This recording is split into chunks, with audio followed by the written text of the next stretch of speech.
Tonight, we investigate the billion-euro industry of illegal cigarettes. Right now, contraband tobacco is being purchased by adults and kids at markets, in shops and in homes across Ireland, and at a fraction of the price of the real product. We examine the damage this is doing to your health and to your wallet. Over the next hour, we dispel the myth that illegal tobacco is a victimless crime.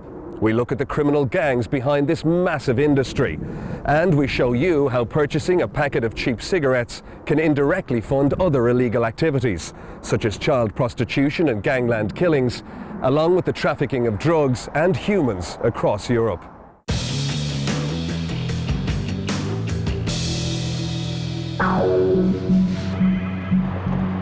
In towns and cities nationwide, street merchants and illegal traders are selling counterfeit tobacco wherever they can. They're a lovely cigarette. Yeah. I swear, if you don't like them, bring them back. Law enforcement agencies, both in Ireland and across Europe, are waging a war against these traffickers. These smugglers are becoming more sophisticated in the way in which they camouflage the loads. Tonight, we reveal the true extent of this black economy. We look at both the supply and the demand for illegal cigarettes. We've hired a number of actors to go undercover, to reveal just how easy it is to buy illegal cigarettes in different parts of Ireland. Our country is gripped in an economic crisis, but for the traders of counterfeit cigarettes, business is booming. More than a quarter of all cigarettes consumed in Ireland have been imported and sold illegally. 400 million euro of public funds is lost each year due to illegal tobacco sales. To put that figure into context, it is enough money to fund 5 regional hospitals or more than 100 primary schools. We start our investigation into Ireland's contraband tobacco on a cold Sunday morning. It's 11 a.m. and our team is posted around a well-known market just outside Dublin, with a regular flow of customers. At the entrance to the market, a placard reads, "Private property, no counterfeit DVDs, no second-hand tools, no cigarettes to be sold at this market." Inside, all 3 are available to buy.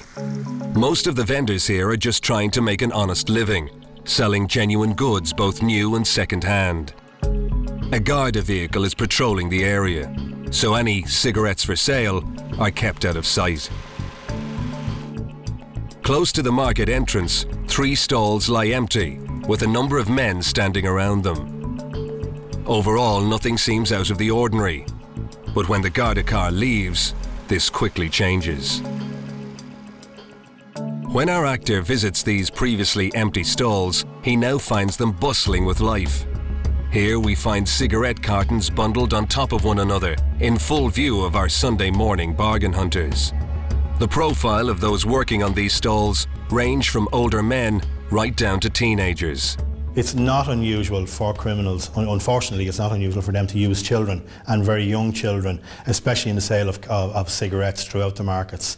It's something that's very difficult for law enforcement. Legally they can't be arrested anyway because of their age. The target for us is the person behind that child. This one cigarette stall is seeing a steady flow of customers. Each carton is being sold for €45. That's less than half the price of a bona fide carton of 200 cigarettes. From a consumer point of view, they're not actually getting what they think they're getting. That's the first element of it. The second element is counterfeit cigarettes, like any other counterfeit product, carry additional health risks. And separate to the consumer, you will then have the loss to the exchequer of the various duty on the tobacco. You have the damage to the legitimate trade itself. And even more importantly, the fact that the money that's paid at markets for these cigarettes feeds into criminality. Later, we'll look at the various criminal activities a packet of illegal cigarettes actually funds. But for now, we continue our journey through the black markets of Ireland. We want to examine some of the illegal cigarettes our team have purchased so far. So we've called in an expert in the field. Tim Phillips has been studying the movement of counterfeit goods around the world over the past decade. He's travelled from flea markets in Russia to warehouses in Manhattan, following the trail of counterfeiters. We showed Tim a sample of the cigarettes we illegally purchased. This is the cigarette brand they were selling. We think it might be Scandinavian brand, perhaps? Yeah, it's definitely Nordic, isn't it? It's not a brand I'm familiar with. I could see you've resisted them so far, Jim. What you have a lot of cigarettes coming into the country. Now, of those, about 2/3 are the counterfeits, and about 1/3 are the legitimate product, just not duty paid. Now, we can't tell immediately from this, although the printing looks pretty good, so there's a fair chance that they're just not duty paid. If you're getting the non-duty paid ones, yeah, it's not legal, but you're getting a legitimate product. You don't know if you're getting the counterfeit cigarettes. Counterfeit cigarettes have a lot of stuff inside them that you really don't want to be inhaling. We're talking about sort of poisonous metals. We're talking about rat droppings and toenail clippings. In most cases, people purchasing counterfeit tobacco believe they are being sold a genuine product that they think has been smuggled into Ireland to avoid taxes and duties.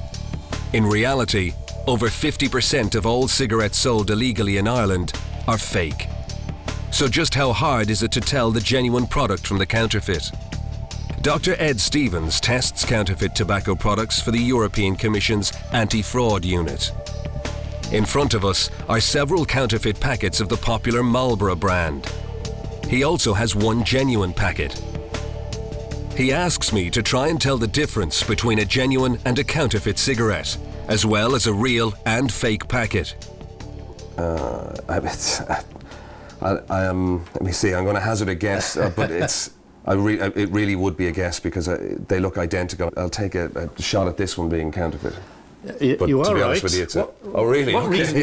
Why did you think? To be honest with you, it's a 50-50 decision. I mean, it was. I mean, maybe there's a ever so slight difference in the cellophane wrapping, perhaps, on this one. That's about the only It's thing just I a can little spot. bit looser. That may be because it's been around a little bit longer. Other than the tobacco, is there an element of failure, let's call it, in relation to the filter on a counterfeit product?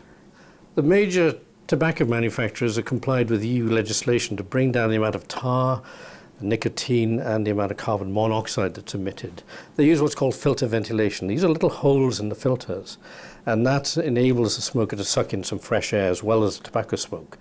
And this dilutes the amount of toxins that the body's taking in. By looking at this filter ventilation, if you want to have a look with a lens, you can see there's a little band of tiny pinprick holes in the filter.